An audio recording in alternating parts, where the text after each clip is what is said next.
Hello guys and welcome to another video. Today's video is going to be about Blingo. Most of the people on my channel know Blingo, but this video will be more directed towards newer players, new people that haven't seen my channel yet, and yeah, kind of like that. Because in this video I will explain to you what is a Blingo. What does a Blingo do, and how can you make Blingo go boom boom? Those are the things that you're going to learn today. So first of all, what is a Blingo? Blingo is a Blaze Dingo. But because some people like to call him Bingo, which is no fun, we call him Blingo because he has gold shit, right? And when you have a lot of gold, you got that bling. Therefore, he is a Blingo. So that's the first question answered. Second, what does a Blingo do? Alright, Blingo S1 heals the lowest ally by 50% of the amount of damage he does with S1. So, if he deals 10k damage with S1, he heals for 5k on the lowest HP target.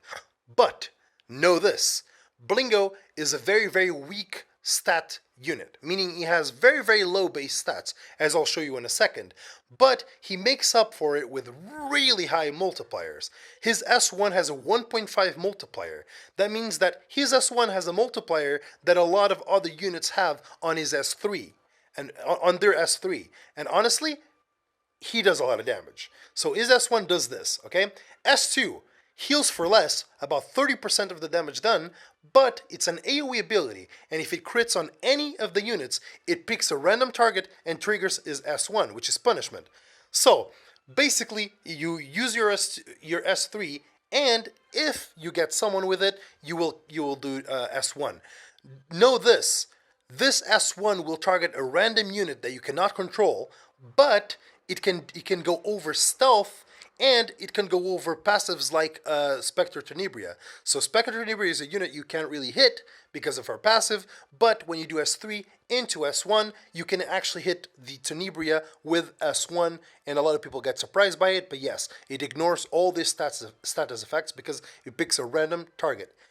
S3 is the bread and butter of this character. He picks a unit to cast this into, and he heals according to the max attack of this character. So the higher attack of the character, the more this heals. Meaning if he has an attack buff on and he does this, he will heal for a ton. Normally heals about 10k with my Blingo, but it's a very big heal, okay? And it casts attack and invincible.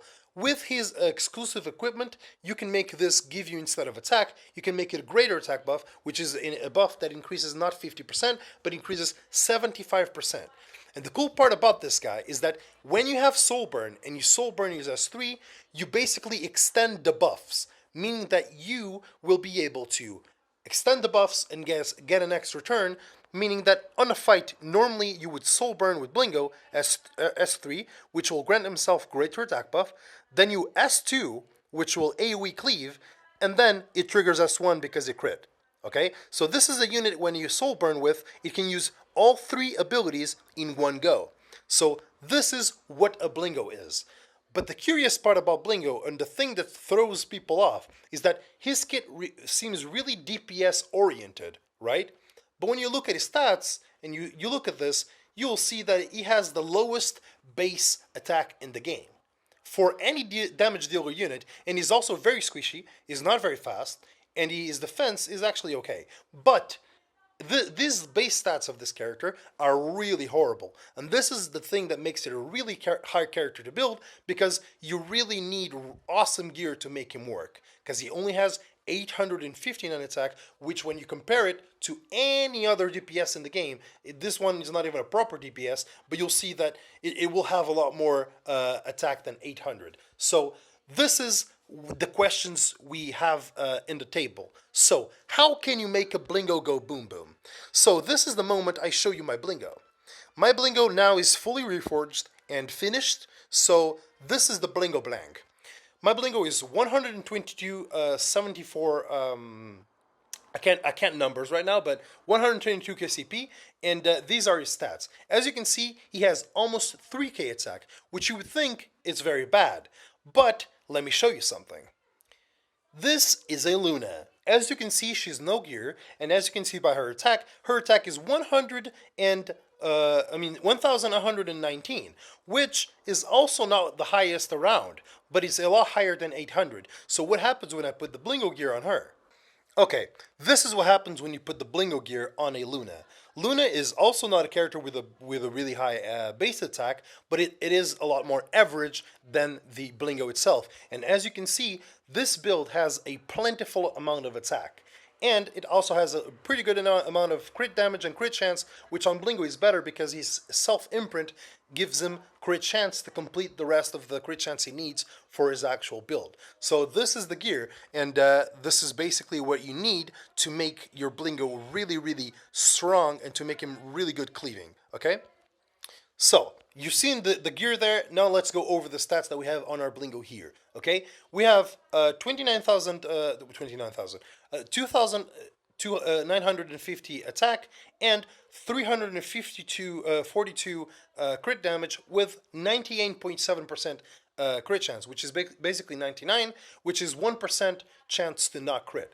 So he is on a very, very stable build, and he's using this, which is the one that gives him a greater attack buff, the EE that he needs for that. But for today's video, we want to showcase him on his maximum potential. What we're going to do is we're going to swap his artifact. I normally use him on Idol Shear because I have a different comp that I use. If you want to check that out, just look up Native Me Triple CR manipulation team and you'll see the comp that I'm talking about. But I'm going to swap him to a portrait and you'll see how much damage he will do. So this is a Blingo on portrait. 123k, he gets a little bit more attack, so he goes over the 3k attack, and this will increase his damage by 20% when the enemy is above 50%. Where we will showcase this? We will showcase this in Arena. Right now I'm in Challenger because I lazied out because I was doing things. Ooh, 100% win rate on our guy. Probably one guy just randomly attacked me. Ooh, it wasn't just one guy, I think it was two. Maybe not. Who knows? It doesn't matter. We're just gonna refresh, and then we're gonna try to find a team to cleave, and I'll try to build the team just so you know what type of thing you kind of want to aim for when you're cleaving with the Blingo. Okay, this is the type of comp you want to really hit. You want to hit something that you can guarantee that you go first, and that you can guarantee that you have enough damage to kill. Okay, and this is the type of comp you want to go for.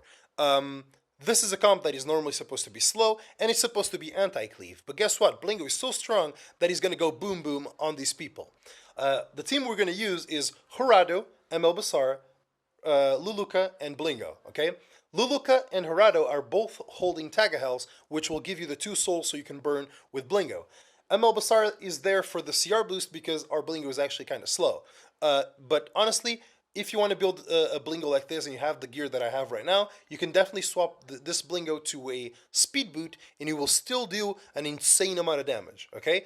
But I actually want him to deal insane amount of damage to a certain type of unit, which is like ML Kens, and I can tell you that my Blingo can basically one-shot an ML Ken with S1, which is mainly the goal that I want for my Blingo. So we're going to run this comp, and I'm just going to try to showcase how much damage Blingo can do and how Blingo goes boom boom, because those are the answers we want to answer today. So on this comp, we're just going to do the regular thing.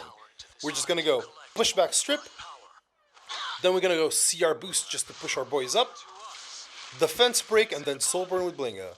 Very simple, easy comp, but the difference is Blingo is a massive damage dealer. I mean, you can put any other damage dealer competing with this Blingo, and this Blingo will perform as other damage dealers do. Because this Blingo has really high multipliers. Even his S2 is 1.3 multiplier, even though his S1 is the one that really shines. So you soul burn and you get an extra turn. And as you can see, now he has 2 turns of invisibility, 3 turns of greater attack buff. This means that after you attack, you will still be protected for the next turn. Against this specific comp, you have a Charles, which has a high chance to counter and strip your beneficial buffs, but it doesn't matter because by the time he does that, everyone's going to be dead. So this is basically the magic of Blingo. That's the magic, okay? You can argue with whatever you want, but this is the Blingo magic, okay? So right now we're not really going to do a montage because I don't really have the possibility to edit, but I'm going to go do more fights and just show the portion where I do the Blingo damage, okay? Okay, it's Blingo Boom Boom time. As you guys can see, MLCan and Zerato are not defense broken, but you'll see how much that matters. So I don't think that mattered too much because we're always going to proc on this guy, and he always gets self-protection after he kills anything. So that means that he's very safe to take into Arby's because he's just going to perform really nicely. And hopefully I can show you the amount of damage he does, but I think I'm gonna not proc portrait. So yeah, I guess he's dead now, so it doesn't really matter. But let's go to the next Blingo Boom Boom. Here's a perfect specimen. Fallen Cecilia. She's a dark unit, and she's supposed to be very tanky, so she can give the shield that scales off of her own HP. So this is a worthy opponent, you would say. But then you go Blingo Boom Boom, and then you think, maybe that wasn't such a worthy opponent after all. This Ravi didn't get defense broken, so she proved to be a worthier opponent than most. But you'll see that it doesn't really matter. Blingo can always go Boom Boom. As long as they are alive, Blingo go very Boom Boom. 16k HP on an A Ravi, which is also a fairly tanky unit. And as you can see, that is the true power of Blingo Boom Boom. Let's do one more just for the fun. Here we go. The last Blingo Boom Boom of this video, okay? As you can see, we landed all the fence breaks. So my question is, do you think they'll survive? I think the question is pretty obvious, and everyone will know how to respond to that. No one can survive the Blingo Boom Boom, because Blingo go Boom Boom, and then Boom Boom happens, and nothing happens after that. They just die. And before you start saying, hey, you cheated in something, you can see 100% win rate. I did not do more matches than the matches that I showed you. That's basically about it. So I don't know what else to say. Except that Blingo is the biggest Chad of the world, okay? This is one of my favorite units. He takes insane investment, okay? Let me swap him back to his plebeian artifact. But as you can see, this is Blingo.